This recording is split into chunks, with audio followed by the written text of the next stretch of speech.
வணக்கம் நண்பர்களே, செல்வாஸ் teaching screen உங்களை அன்போடு வரவேற்கின்றது. பிளாட்டோவினுடைய கல்விக் கொள்கை, கான்செப்ட் ஆஃப் எஜுகேஷன் பார்ப்பதற்கு முன்பு அவருடைய வாழ்க்கை வரலாற்றை சுருங்க பார்ப்பது சாலச் சிறந்ததாகும். இவர் கிமு 427களிலேயே கிரேக்கத்தில் உள்ள ஏதென்ஸ் என்னும் நகரிலே பிறந்தார். சிறு வயதிலிருந்தே இசை, ஓவியம் மற்றும் கவிதையிலும் தனியாத ஆர்வம் கொண்டவராக இருந்தார்.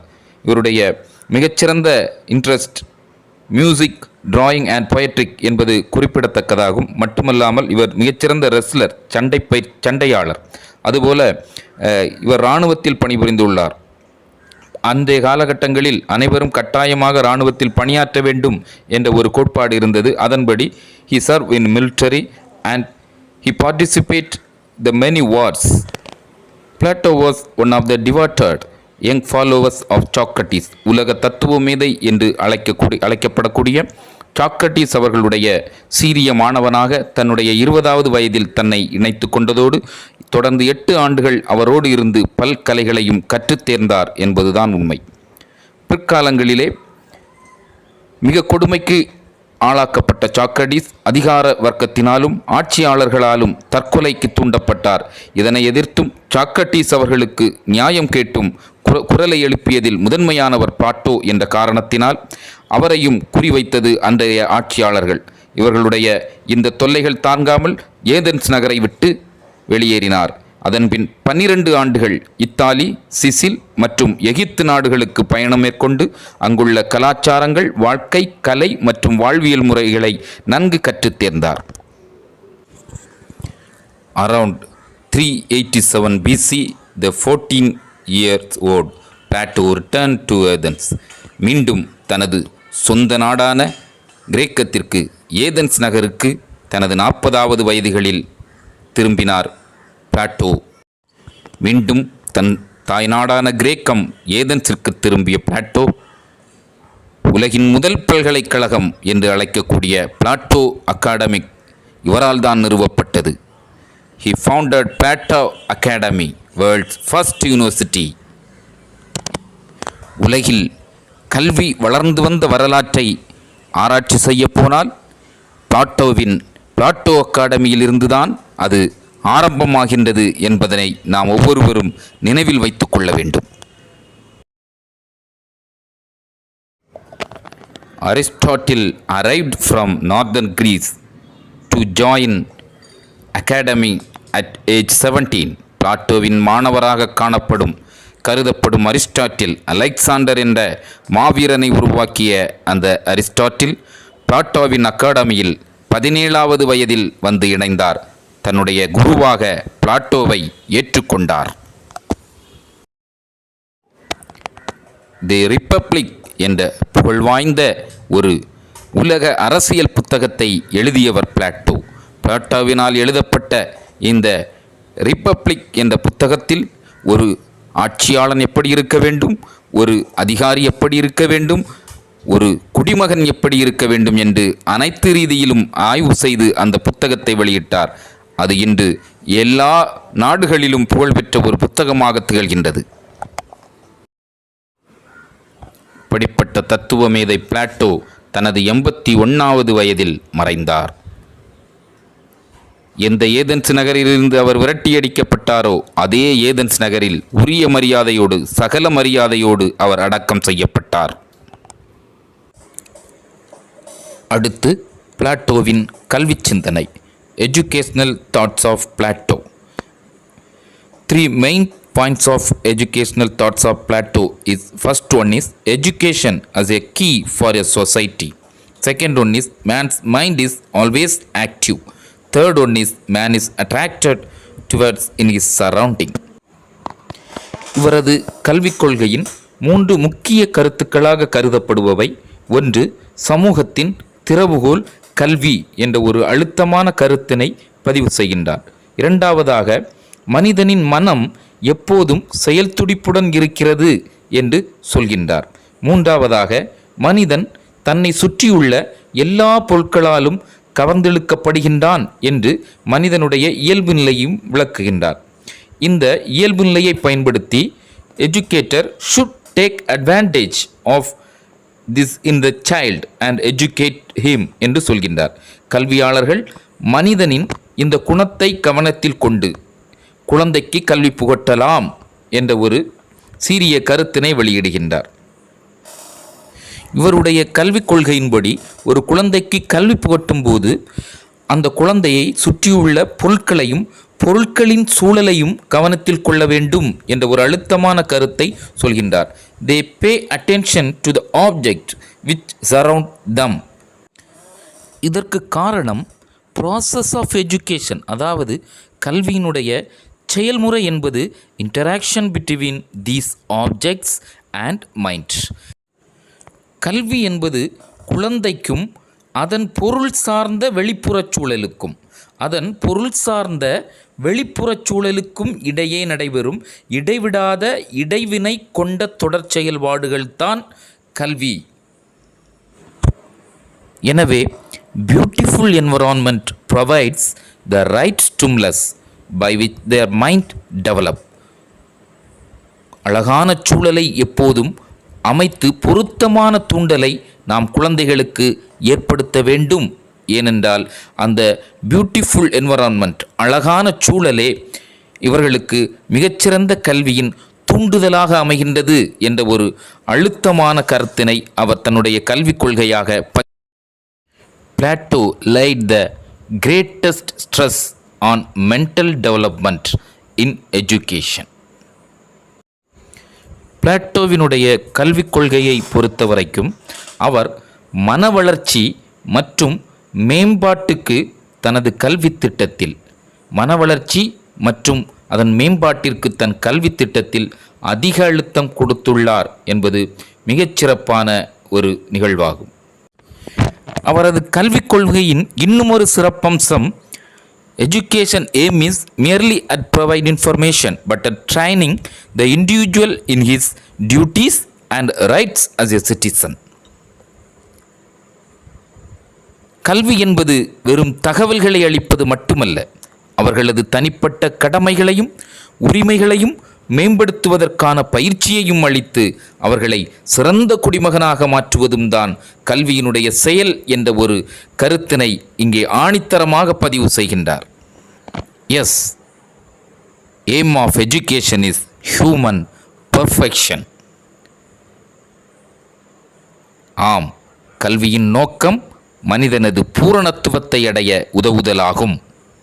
அடுத்து பிளாட்டோ கல்விக் கொள்கையினுடைய கரிக்குலம், கலைத்திட்டம். இவருடைய கலைத்திட்டத்தின் 3 முக்கிய பகுதிகளாக விளங்குவது bodily development, educational impressions, training in music. அதாவது இவருடைய கலைத்திட்டத்தின் 3 முக்கிய அங்கங்கள்: 1 உடல் வளர்ச்சி மேம்பாடு, 2வது கல்வி சார்ந்த மனப்பதிவு, 3வது இசைப்பயிற்சி. இந்த 3ஐயும் நாம் கண்டிப்பாக ஒரு குழந்தைக்கு கல்வியாக தர வேண்டும் என்ற ஒரு கருத்தினை அவர் வெளியிடுகின்றார். முதலாவதாக bodily development, exercise and gymnastics, regulated and controlled diet. உடற்பயிற்சி, உடற்கூறு பயிற்சி மற்றும் கட்டுப்படுத்தப்பட்ட முறையான உணவு பழக்க வழக்கங்களை குழந்தைகளுக்கு நாம் கண்டிப்பாக கற்றுத்தர வேண்டும் என்று அவர் தன்னுடைய கல்விக் கொள்கையின் முதல் கருத்தாக வெளியிடுகின்றார். 2வதாக educational impressions, teaching of mathematics as of supreme importance. Plato believed that the teaching of mathematics could remove many mental defects. கணித பாடம் கற்பித்தல் மனிதனது மனவளர்ச்சி குறைபாடுகளை நீக்கும் என்று முழுமையாக நம்பினார் பிளாட்டோ. கல்வி சார்ந்த மனப்பதிவுகள், கணித பாடத்தை கற்பித்தலுக்கு உயரிய அழுத்தம் கொடுத்துள்ளார். 3வதாக training in music, musical training as a supplement to a training in gymnastic. Music helps in the development of the soul. இசைப்பயிற்சி, இசைப்பயிற்சியின் மதிப்புக்கு வலிவூட்டியும் உட்திறன் வளர்ச்சிக்கு உதவும் வகையில் கல்வியை அமைத்தல் வேண்டும் என்று சொன்னார். இசை ஆன்மாவை செம்மைப்படுத்துகின்றது, இது ஆன்மாவிற்குரியது.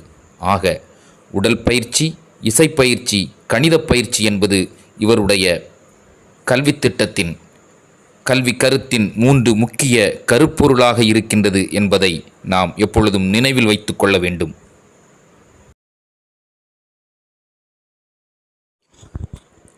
Role of teacher: torch bearer who leads a man lying in dark cave. Method of teaching: imitation. Child learns a great deal through imitation. பிளாட்டோவின் கலைத்திட்டத்தின்படி ஆசிரியர் என்பவர் இருண்ட குகையில் வாழும் மனிதனுக்கு கைவிளக்காக விளங்குவது போல் ஆசிரியர்கள் மாணவர்களுக்கு வழிகாட்டுகிறார்கள் என்று சொல்கின்றார். அதுபோல மிகச்சிறந்த கற்பித்தல் முறை பிறரைப் போல செய்து பழகுவதே என்றும் தன்னுடைய கலைத்திட்டத்தின் கற்பித்தல் முறையாக சொல்கின்றார் பிளாட்டோ. இப்பொழுது நாம் இங்கே பார்ப்பது பிளாட்டோவின் கல்விக் கொள்கையின் மிக முக்கிய அம்சமாக கருதப்படக்கூடிய எஜுகேஷன் அக்கார்டிங் சோசியல் ஸ்டேட்டஸ், அதாவது concept of social stratification. Plato's plan of education does not envisage uniform education to all. He accepted the concept of social stratification and suggested that since different individuals had to perform different tasks in society, they should also be educated differently. He believed that different individuals are made of different metals. The metals, those made of gold, should take up administration and government, while those made of silver were best suited for trade and defense. Others made of iron and the baser metals should become laborers and agriculturists.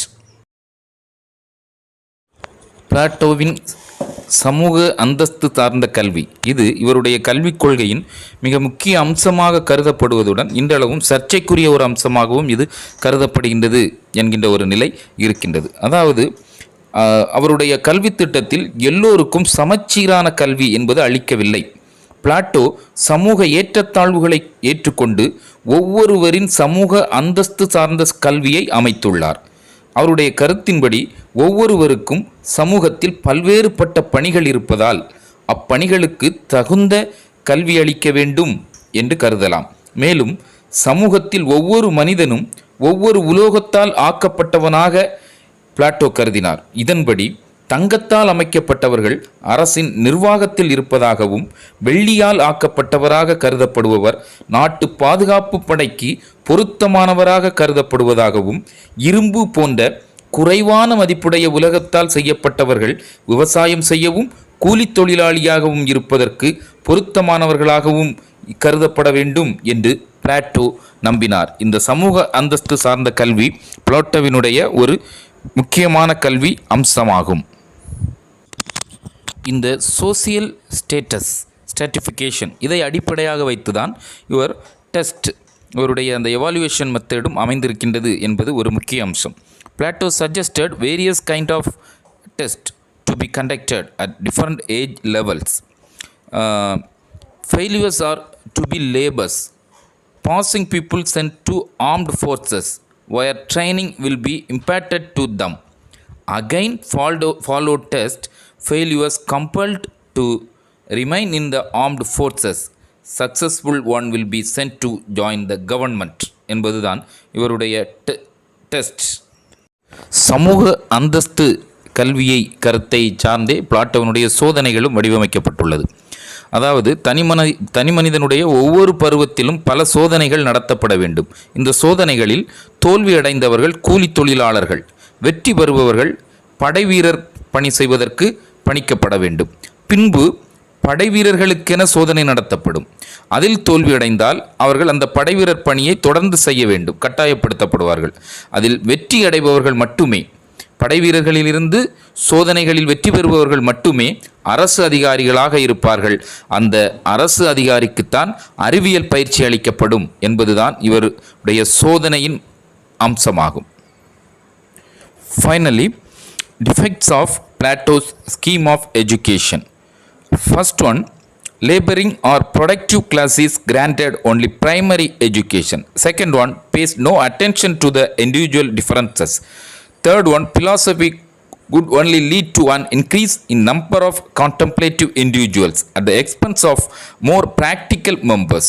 Fourth one, neglected training in literature by stressing the importance of training in mathematics.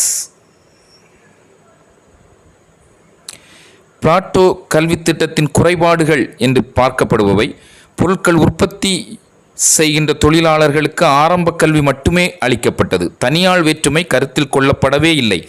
தத்துவியலுக்கு மட்டுமே பெரும் முக்கியத்துவம் கொடுக்கப்பட்டதே தவிர செயல்முறை பயிற்சிகளுக்கு பெரிய அளவில் முக்கியத்துவம் கொடுக்கப்படவில்லை. அதுபோல கணிதத்திற்கு அதிக முக்கியத்துவம் கொடுப்பதால் இலக்கியங்களை இது புறக்கணிப்பதாக இருக்கின்றது. ஆகியவைகள் இவர் பிளாட்டோ கல்வி திட்டத்தின் குறைபாடுகளாக கருதப்படுகின்றது. தேங்க்யூ.